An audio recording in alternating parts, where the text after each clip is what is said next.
नमस्कार सभी धर्मी लोगों का आपके अपने चैनल पर एक बार फिर स्वागत है। आज भी हम भारतीय संविधान द्वारा प्रदत्त आर्टिकल 370 पर ही चर्चा करेंगे। सुप्रीम कोर्ट में बहस चल रही है। जम्मू कश्मीर से अनुच्छेद 300 हटाने के लिए फैसले को चुनौती देने वाली 23 याचिकाओं पर बुधवार को सुप्रीम कोर्ट में सुनवाई हुई। चीफ जस्टिस डीवाई चंद्रचूड़ के नेतृत्व वाली 5 जजों की संविधान पीठ के सामने याचिकाकर्ताओं की ओर से 18 वकीलों ने अपनी दलील देने के लिए 60 घंटे दिए जाने की मांग कोर्ट से की है।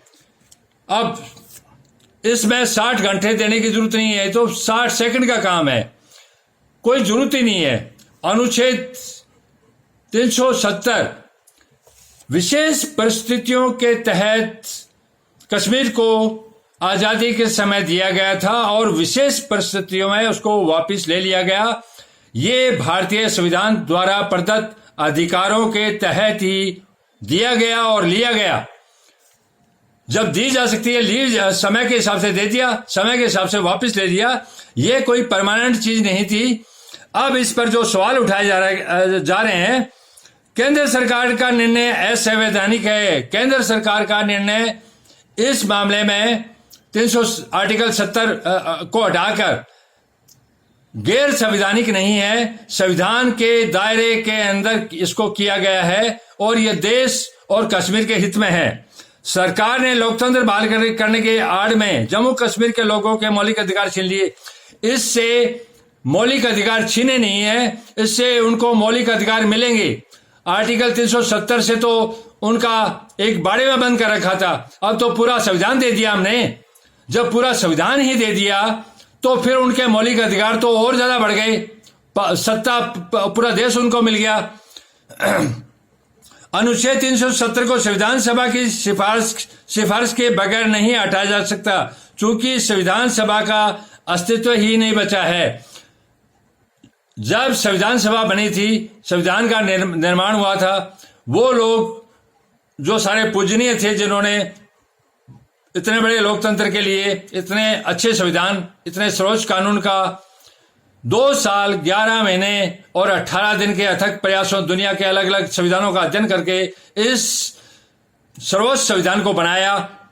वो संविधान सभा तो सर्वलोक को चली गई, लेकिन देश का उनका बनाया गया देश का संविधान आज जीवित है और देश में कार्य कर रहा है। संविधान सभा के जो मूल लोग थे वो चले गए, लेकिन उनके जो विरासत में छोड़े हुए हैं, विरासत में तो संसद है और देश का सर्वोच्च न्यायालय है। सर्वोच्च न्यायालय और संसद को पूरी संविधान सभा की ताकत है। चाहे तो संसद और सुप्रीम कोर्ट के जज मिलके एक संविधान सभा का गठन कभी भी कर सकते हैं, और चाहे तो संसद खुद भी फैसला ले सकती है, और सुप्रीम कोर्ट को तो एक्सट्रीम पावर है कि वो इसकी संविधानिकता की हर मामले में समीक्षा करता रहे। इसलिए इसे कभी हटाया नहीं जा सकता। हमारा संविधान कठोर भी है, लचीला भी है। समय के हिसाब से इसको बदला जा सकता है, लेकिन इसके मूलभूत ढांचे को कभी भी चेंज नहीं किया जा सकता।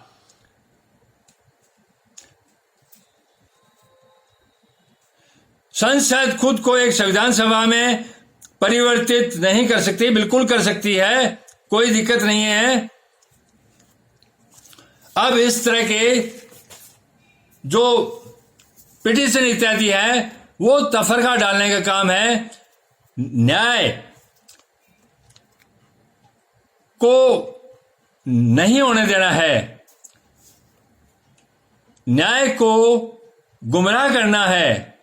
इस तरह की याचिकाओं से देश के लोग भ्रमित होते हैं। कश्मीर के लोग कोई हमसे अलग थोड़ी है कि उनको अलग से थाली में परोसा जाए। वो हमारे भाई हैं, हमारे साथ एक थाली में खाए, एक कानून के तहत रहे, उसमें कोई दिक्कत नहीं है। तो जो कुछ भारतीय संसद ने, जो कि देश की सबसे बड़े लोकतंत्र की कानून बनाने वाली संस्था है, इसको पूरा अधिकार था और सरकार ने ठीक समय पर सही काम किया, क्योंकि आर्टिकल 370 का कुछ मुट्ठी भर लोगों को फायदा हो रहा था, कश्मीर के लोग मारे जा रहे थे, यहां धर्म का कोई मतलब नहीं था, अधर्म ही अधर्म हो रहा था। तो उस अधर्म को रोकने के लिए अनुच्छेद 370 का उठा के समय के हिसाब से ठीक किया। बाकी सर्वोच्च न्यायालय के सर्वश्रेष्ठ न्यायाधीश, उन पर पूरे देश को विश्वास है कि वो परमात्मा और देश के सर्वोच्च कानून की व्याख्या सही करेंगे और सही समय पर सही फैसला देंगे। धन्यवाद, शुभ रात्रि, कल फिर मिलेंगे।